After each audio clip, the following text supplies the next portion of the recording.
Big TV భక్తి సమాచారం WhatsApp ఛానల్లో జాయిన్ అవ్వండి. అన్ని విశేషాలు ఎప్పటికప్పుడు తెలుసుకోండి.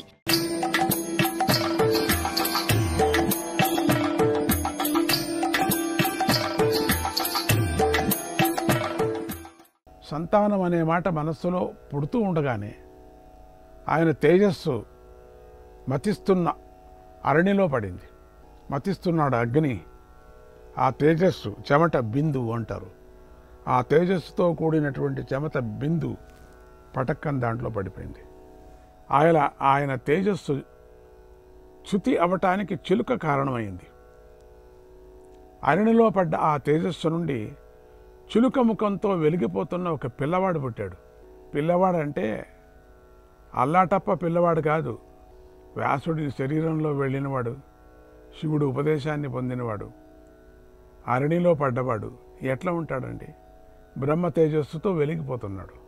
ఆ సుఖిని అంటే ఆ ఇంకొక పక్షిని, ఆడపక్షిని సుఖిని చూడటం వల్ల పుట్టాడు గనుక ఋషులంతా ఆ పిల్లవాడికి శుకుడు అన్నారు. వ్యాసుడి తపస్సు ఆకారాన్ని స్వీకరిస్తే శుకమహర్షిలా ఉండేవాడు. శుకుడు సాధారణమైన పిల్లల్లాగా ఏడుస్తూ పుట్టలేదు. పుట్టగానే 12 ఏళ్ల వయస్సు గల పిల్లవాడైపోయాడు, పెద్దవాడైపోయాడు. శుకుడి శరీర కాంతి అగ్నిలాగా ఉండింది. శుకుడు జన్మించాడని తెలిసి గంగాదేవి శ్రీరూపాన్ని ధరించి అక్కడికి వచ్చి ఆయనకు స్నానాలు చేయించింది. గంగాదేవి ఆకాశం నుండి నల్లని మృగచర్మము దండము వచ్చాయి. శుకుడు వాటిని ధరించాడు.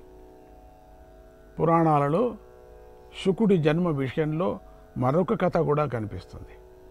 అదేమిటంటే వ్యాసుడి భార్య పేరు వటిక. ఒకనాడు వ్యాసుడు సంతానానికై సుమేరు పర్వతం పైన శివుణ్ణి గురించి తపస్చేశాడు. వటిక కూడా వ్యాస మహర్షితో తపస్చేసింది. శివుడు ప్రత్యక్షమై నీకు యోగ్యుడైనటువంటి పుత్రుడు జన్మిస్తాడని వరమిచ్చాడు.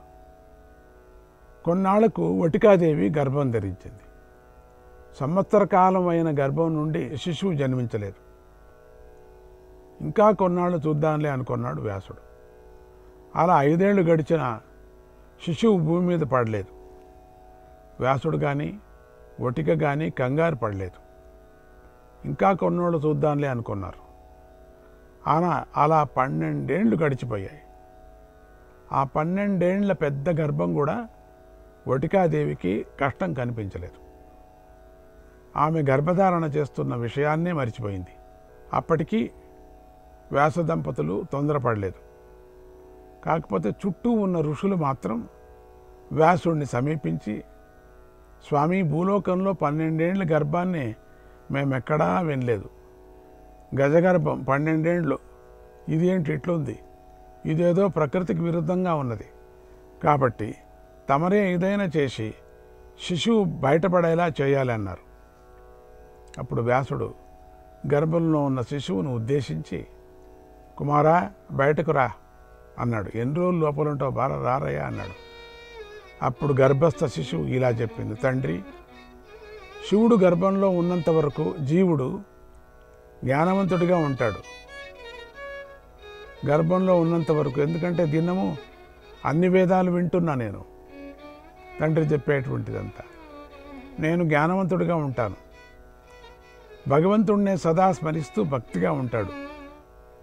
గర్భం నుండి బయటపడిన క్షణంలోనే జ్ఞానం, భక్తి అన్నీ ఎగిరిపోతాయి.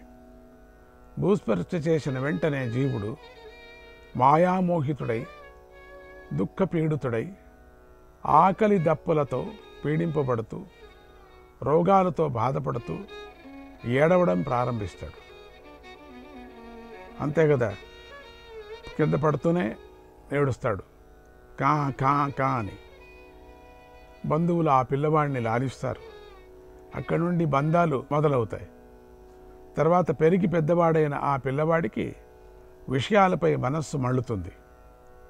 వాడు తనకు కావలసింది పొందటానికి, అక్కర్లేని దాన్ని విడవటానికి నానా అవస్థలు పడుతూ కర్మబంధాలతో చిక్కుకుపోతాడు.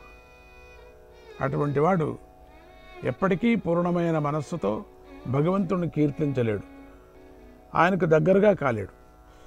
భగవత్తత్వాన్ని తెలుసుకోలేని వాడికి ఎన్నటికీ ముక్తి లేదు. వాడు జన్మ చక్రంలో పడి తిరుగుతూ ఉండవలసిందే. అందువల్ల తండ్రి, నాకిక్కడే బాగుంది, నేను బయటకు రాలేను అన్నాడు.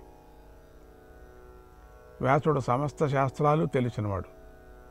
విశేషంగా వేదాంతంలో ప్రతిపత్తి, ప్రీతి రెండూ కలవాడు. అందుకే ఆయనకు శుకుడి మాటల్లో దోషం కనిపించలేదు. అందుకే ఏమి మాట్లాడుకోకుండా ఉండిపోయాడు. ఈలోగా నారద మహర్షి గోవింద నామస్మరణ చేస్తూ అక్కడికి వచ్చాడు. గోవింద జై జై గోపాల జై, రాధారమణ జై రామకృష్ణ జై. గోవింద జై జై గోపాల జై, రాధారమణ జై రామకృష్ణ జై. గోవింద జై జై గోపాల జై, రాధారమణ జయ రామకృష్ణ జై. గోవింద జై జై గోపాల జై, రాధారమణ జయ రామకృష్ణ జై.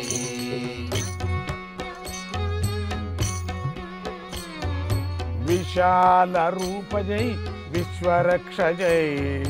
విశాల రూప జై విశ్వరక్ష జై. దామోదర జై రాధాకృష్ణ జై. దామోదర జై రాధాకృష్ణ జై.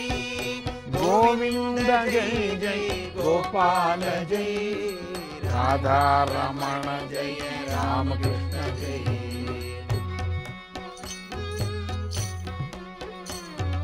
ధరణీంద్ర ప్రభు జై పద్మనాభ జై. ధరణీంద్ర ప్రభు జై పద్మనాభ జై. రమణీయ మోహన కృష్ణ హరి జై. రమణీయ మోహన కృష్ణ హరి జై. కృష్ణ హరి జై. కృష్ణ హరి జై. గోవింద జై జై గోపాల జై, రాధారమణ జయ రామకృష్ణ జై. జై జై కృష్ణ జై హరి కృష్ణ. జై జై కృష్ణ జయ హరి కృష్ణ. జై జై కృష్ణ జై హరి కృష్ణ. జై జై కృష్ణ జయ హరి కృష్ణ. మనమోహన జై శ్రీధర జై. మనమోహన జై శ్రీధర జై. మనమోహన జై శ్రీధర జై. మనమోహన జై శ్రీధర జై. గోవింద జై జై గోపాల జై. రాధారమణ జయ రామకృష్ణ జై.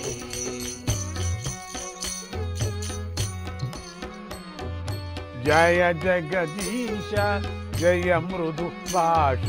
జై జగదీశ జయ మృదు భాష. జై జగదీశ జయ మృదు భాష. జై జగదీశ జయ మృదు భాష. సచ్చిదానంద నారసింహ జై. సచ్చిదానంద నరసింహ జై. నరసింహ జై. నరసింహ జై. నరసింహ జై. నరసింహ జై. నరసింహ జై. నరసింహ జై. గోవింద జై జై గోపాల జై, రాధారమణ జై రామకృష్ణ జై. గోవింద జై జై గోపాల జై, రాధారమణ జయ రామకృష్ణ జై. రాధారమణ జై రామకృష్ణ జై. రాధారమణ జై రామకృష్ణ జై. జై. నారదుడు అక్కడికి జరిగినదంతా తెలుసుకున్నాడు. అక్కడ ఏం జరుగుతున్నది వచ్చి ఋషులంతా నారదుణ్ణి మీరే ఏదో ఒకటి చేయాలని ప్రార్థించారు. అప్పుడు నారదుడు గర్భంలో ఉన్న శిశువుకు ఇలా చెప్పాడు, కుమారా, నీ గురించి నాకు కృష్ణ పరమాత్మ ఇదివరకే చెప్పున్నాడు. నీకు జన్మబంధం కాదు, మాయ నిన్ను స్పృశించదు, నీలో భక్తి ఎన్నటికీ తగ్గదు. పైగా ఈ నీ జన్మ పై జన్మకు కారణం కూడా కాదు. అందువల్ల కృష్ణుడి ఆశ్వాసనం లభించిన నువ్వు ఏ అనుమానం లేకుండా గర్భం నుండి బయటికి రా అని చెప్పాడు.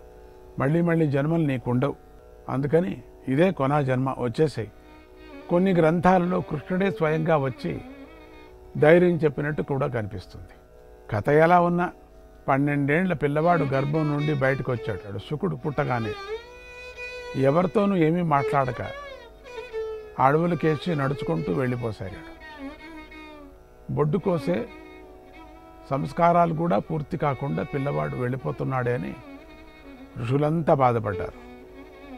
విశేషంగా వ్యాసుడికి ఆ పిల్లవాడిపైన విపరీతమైన వ్యామోహం ఏర్పడింది. అంతటి సుందరుడు, సుకుమారుడు, జ్ఞాని అయిన పిల్లవాడు అలా వెళ్ళిపోతూ ఉంటే వ్యాసుడు భరించలేకపోయాడు. పుత్రా పుత్రా పుత్రా పుత్రా పుత్రా అంటూ అరుస్తూ శుకుడి వెంటపడ్డాడు. అక్కడ ఉండే చెట్లకి అన్నీ కూడా పుత్ర పుత్ర శోకంతో ఏడుస్తూ ఉంటే అవి కూడా ప్రతిధ్వనించినట్టుగా ఉన్నాయి. భగవంతుడిలో తన్మయుడైపోయి వెడుతున్నటువంటి సుఖదేవుడికి ఈ అరుపులేవి వినిపించలేదు. యం ప్రవ్రజంత మనుపేత మపేత కృత్యం ద్వైపాయనో విరహాకాతర ఆజుహావ.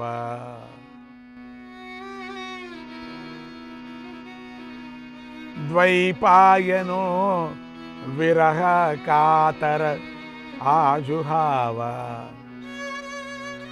పుత్రేతి తన్మయతయా తరవో వినేదు.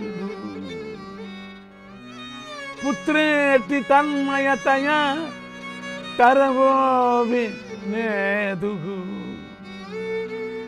తం సర్వభూత హృదయం తం సర్వభూత హృదయం మునిమానతోస్మి మునిమానతోస్మి మునిమానతోస్మి.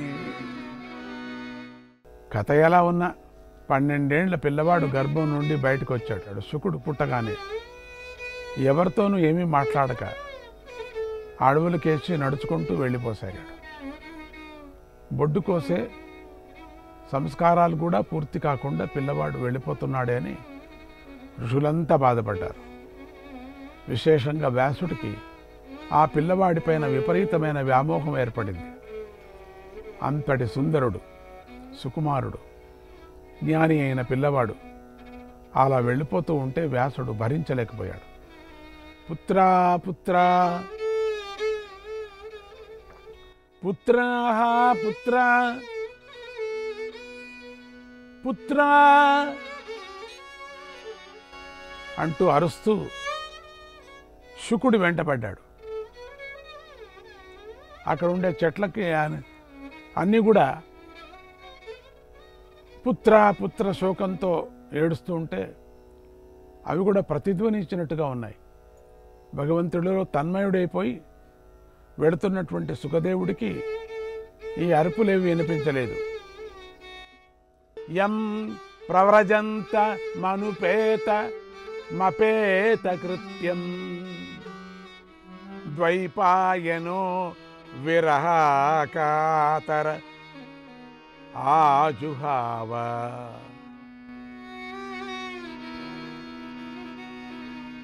ద్వైపాయనో విరహకాతర ఆజుహావ. పుత్రేతి తన్మయతయా తరవో వినేదు. పుత్రేతి తన్మయతయా తరవో వినేదు. తం సర్వభూత హృదయం తం సర్వభూత హృదయం మునిమానతోస్మి మునిమానతోస్మి మునిమానతోస్మి. పుట్టగానే శుకుడిలో అవధూత తత్వాలు పూర్ణంగా ఎండిపోయాయి. పరివ్రాజకుడై అడవులకేసి నడవసాగాడు. అలా బ్రహ్మతత్వాభావనుడై నడుచుకుంటూ పోతున్న శుకుడిని అక్కడున్న మహర్షులు సుఖావధూత అని కీర్తించారు. వ్యాసుడికి ఏం జరుగుతుందో తెలుసుకోవటానికి ఎక్కువసేపు పట్టలేదు. తన కొడుకు విరక్తుడై అడవులకు వెళ్ళిపోతున్నాడని గుర్తించి, హా పుత్ర ఆగు, నన్ను విడిచిపోవద్దు, నా పితృవాత్సల్యాన్ని గౌరవించు, పుత్రప్రేమను నాకు ప్రసాదించు అంటూ శుకుడి వెంట పరుగులు తీశాడు. శుకుడు సర్వభూత హృదయుడు, అంటే సమస్త ప్రపంచము బ్రహ్మయే తప్ప వేరేదీ లేదు అని ఖచ్చితంగా తెలుసుకొని అనుభవానికి కూడా తెచ్చుకున్నవాడు. స్థావర జంగమాత్మకమైన ప్రపంచమంతా పరమాత్మే, ఆ పరమాత్మను నేనే అనే భావన శుకుడికి సిద్ధించింది. ఆయనకు ఆ సిద్ధి కలగటం వల్ల సమస్త ప్రాణులు, వృక్షాలు కూడా తమను తాము శుకమహర్షిగానే భావించాయి. అందుకే పుత్రా అంటూ పరుగులు తీస్తున్న వ్యాసమహర్షికి అడవిలోని చెట్లు ఓదార్చాయి. శుకుడు ఆగకుండా ముందుకు సాగిపోతున్నాడు. వ్యాసుడు వెంట పరిగెత్తుతున్నాడు. మధ్యలో ఒక సరోవరం వచ్చింది. శుకుడు నడుస్తూ ఆ సరోవరం వద్దకు వచ్చాడు. ఆ సరోవరంలో అక్కడ దేవతా స్త్రీలు స్నానం చేస్తున్నారు. శుకుడికి వారెవరూ కనిపించలేదు. సరోవరాన్ని దాటి ముందుకు వెళ్ళిపోయాడు. ఆ దేవతా స్త్రీలు కూడా దిగంబరుడైనటువంటి శుకుడిని చూసి కొంచెం కూడా సిగ్గుపడలేదు. శుకుడిని చూసి వారి అసలు మనస్సులో ఏ వికారాలు కలగలేదు. బ్రహ్మదర్శనమైనందుకని సంతోషించారు. వెనకాలే వ్యాసుడు పరిగెత్తుకుంటూ వచ్చాడు. దేవతా స్త్రీలు వ్యాసుడిని చూసి వెంటనే తమ శరీరాలను వస్త్రాలతో కప్పుకున్నారు. వ్యాసుడు ఆశ్చర్యపోతూ వారిని ఇలా అడిగాడు, ఓ దేవతా స్త్రీలారా, నాకెంతో ఆశ్చర్యంగా ఉంది, వింతగానూ ఉంది. ఇప్పుడిప్పుడే మీ ముందు వెళ్ళినవాడు నా పుత్రుడు శుకుడు, యవనవంతుడు. అతడు యవనంలో ఉన్నాడు, పైగా దిగంబరుడై ఉన్నాడు. అతడిని చూసి మీరు కొంచెమైనా వికారాన్ని పొందలేదు. పైగా హాయిగా స్నానాలు కూడా చేశారు. నేను ముసలివాణ్ణి, తెల్లగడ్డాలు కూడా ఉన్నవాడిని. నన్ను చూసి మీరు సిగ్గుపడుతూ బట్టలు కప్పుకుంటున్నారు. ఎందుకు ఇలా చేశారు? నాకు దయచేసి చల్పండి అన్నాడు. అప్పుడు దేవతా స్త్రీలు వినయంతో ఇలా చెప్పారు, ఓ మహర్షి, మీరు మమ్మల్ని క్షమించండి. మీకు వీడు పురుషుడు, ఈమె స్త్రీ అనే భేదబుద్ధి ఇంకా పోలేదు మీకు. అందువల్ల మిమ్మల్ని చూసి మేము సిగ్గుపడవలసిందే, మానరక్షణ చేసుకోవలసిందే. అది మా ధర్మం. మీ పుత్రుడు స్త్రీ పురుష భేదాలు ఏవీ లేనివాడు, తన మమ భేదాలు లేవు.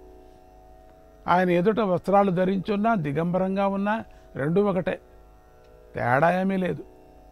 ఆయన మహాజ్ఞాని, అవధూత, గత జన్మలోనే శివోపదేశాన్ని పొందిన మహానుభావుడు, నీ పుత్రుడని చెప్పారు. దేవతా స్త్రీల మాటలు విని ఇక తాను ఎంత పిలిచినా శుకుడు రాడని నిర్ధారణ చేసుకుని వ్యాసుడు ఆశ్రమానికి వెనుదిరిగాడు. శుకుడి విషయంలో పుత్ర సంబంధాన్ని కలిగి ఉండాలనుకోవటం బుద్ధి తక్కువే అని వ్యాసుడికి అర్థమైంది. కానీ వ్యాసుడికి శుకుడిపైన ఒక విధమైన చెప్పరాని వ్యామోహం ఏర్పడింది. ఎంత ప్రయత్నించినా వ్యాసుడు ఆ వ్యామోహాన్ని గెలవలేకపోయాడు. భాగవతులలో ఉండే గొప్ప లక్షణాల్లో ఇదొకటి. వారు తమ సమభావనతోనూ సాత్విక గుణాలతోనూ తాము చేసే నిరంతర భగవత్స్మరణతోనూ ఎదుటి వారిని ఆకర్షించి వారిపై తమ ప్రభావాన్ని విపరీతంగా కలిగిస్తారు. అందుకే వ్యాసుడు శుక ప్రభావానికి లోనయ్యాడు. శుకుడిని ఎలాగైనా తన ఆశ్రమానికి పిలుచుకొని వచ్చి ఆయనకు శాస్త్రీయంగా బ్రహ్మజ్ఞానాన్ని కలిగించాలని వ్యాసుడికి చాలా కోరిక కలిగింది. శుకుడిని రప్పించడానికి వ్యాసుడు అనేక ఉపాయాలు పన్నాడు. అవేమీ పని చేయలేదు ఆయన విషయంలో. ఆత్మానందంలో మునిగి ఉన్నటువంటి విరక్తులకు ఏదీ పట్టదు. వారికి పొందవలసిందేదీ లేదు కనుక దేనిపైనా వారికి ఆసక్తి ఉండదు. అటువంటి వారిని భగవంతుడికి తేజోమయమైన దివ్యరూపం, ఆయన యొక్క మంగళకరమైన చరిత్ర అనేవి మాత్రమే ఆకర్షించగలవు అని వ్యాసుడికి తెలుసు. అందుకే ఆయనకు ఒక పథకం పన్నాడు. అదేమిటంటే తన శిష్యులను పంపించి సుఖమహర్షి ఉన్న అడవిలో వారి చేత కృష్ణగాథా గానం చేయించాలి. ఆ గానానికి ఆకర్షింపబడిన శుకుణ్ణి తన ఆశ్రమానికి తెచ్చుకోవాలి. ఇది వ్యాసుల వారి పథకం. అనుకున్న విధంగానే వ్యాసుడు తన శిష్యులను అడవికి పంపించాడు. వారికి శుకుడి దగ్గరికి వెళ్ళటానికి ధైర్యం చాలలేదు. అందుకే కొద్ది దూరంలో కృష్ణగానం చేస్తూ కృష్ణుని కీర్తించసాగారు. బర్హాపీడం నటవర వపుః కర్ణయోః కర్ణికారం. బర్హాపీడం నటవర వపుః కర్ణయోః కర్ణికారం. బిభ్రద్వాసః కనకకపిశం. బిభ్రద్వాసః కనకకపిశం. బర్హాపీడం నటవర వపుః కర్ణయో కర్ణికారం.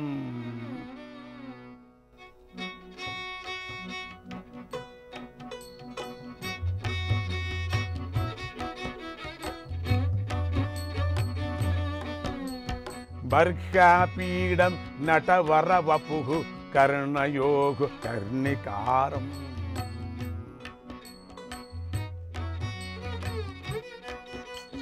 బిభ్రద్వాసః కనకకపిశం. భ్రద్వాసః కనకకపిశం. వైజయంతీ చ మాలాం. రంధ్రాన్వేణో రధరసుదయ. రంధ్రాన్వేణో రధరసుదయ పూరయ గోపబృందై.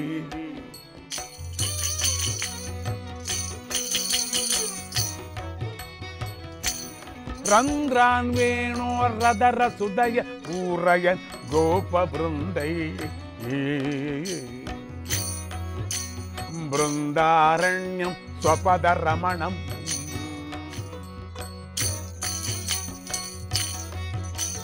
బృందారణ్యం స్వపదరమణం. స్వపదరమణ ప్రావిశద్గీత కీర్తి. జై హరే కృష్ణ. ఇది వ్యాస శిష్యులు పాడినటువంటి మొదటి శ్లోకం అంటారు. ఇది దశమ స్కందంలోని 21వ అధ్యాయంలో 5వ శ్లోకం. అక్కడ సందర్భం ఏమిటంటే, గోపికలు కృష్ణ చరిత్రను వర్ణిస్తూ తమకు లభించిన కృష్ణ దర్శనాన్ని స్మరించుకున్నవారై ఇక కృష్ణుణ్ణి వర్ణించలేకపోయారు. వర్ణిస్తూ వర్ణిస్తూ కృష్ణుని తలుచుకొని తన్మయత్వంతో పడి కృష్ణ అని అందరూ కింద పడిపోయారట. ఆ సమయంలో అక్కడికి వచ్చిన కృష్ణుని పై శ్లోకం వర్ణిస్తుంది. ఆ శ్లోకం అద్భుతమైనటువంటి శ్లోకం. వీళ్ళకు బర్హపీడం నటవర వపుః కర్ణయోః కర్ణికారం.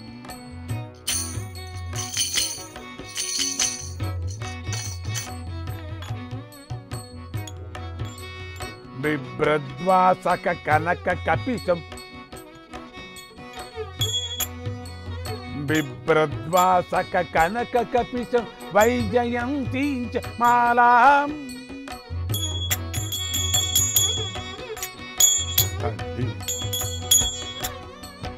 రంధ్రాన్వేణో రధరసుదయ పూరయ గోపవృందై.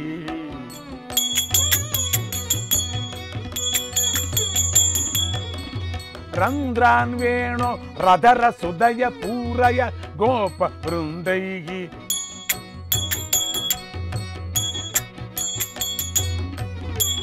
బృందారణ్యం స్వపద రమణం ప్రవిశాద్గీత కీర్తి.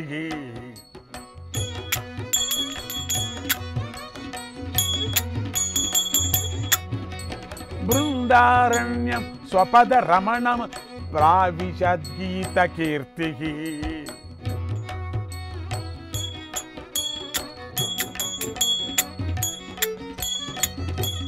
బర్హాపీడం నటవర వపుః కర్ణయోః కర్ణికారం. బిభ్రద్వాసక కనక కపిశం వైజయంతీం చ మాలం రంధ్రాన్వేణు రధర సుదయ పూరయ గోప బృందై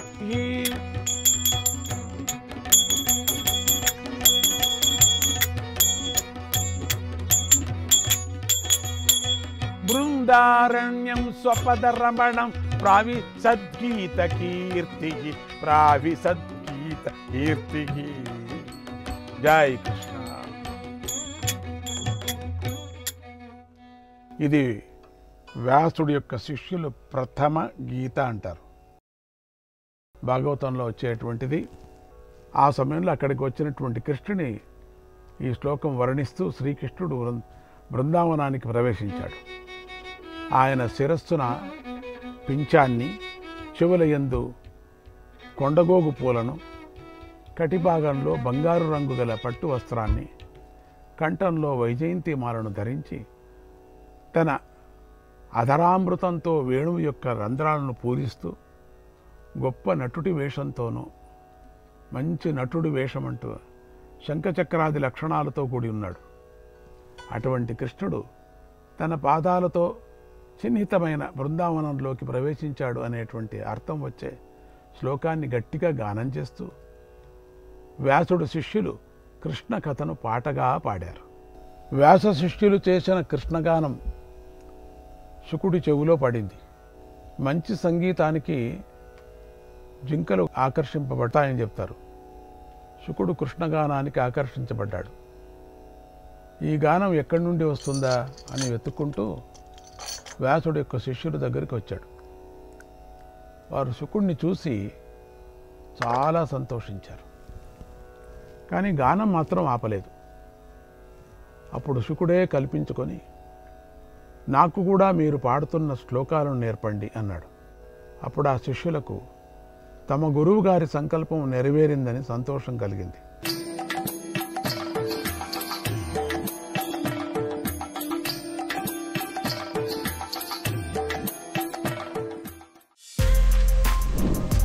For more videos like this, subscribe Big TV channel.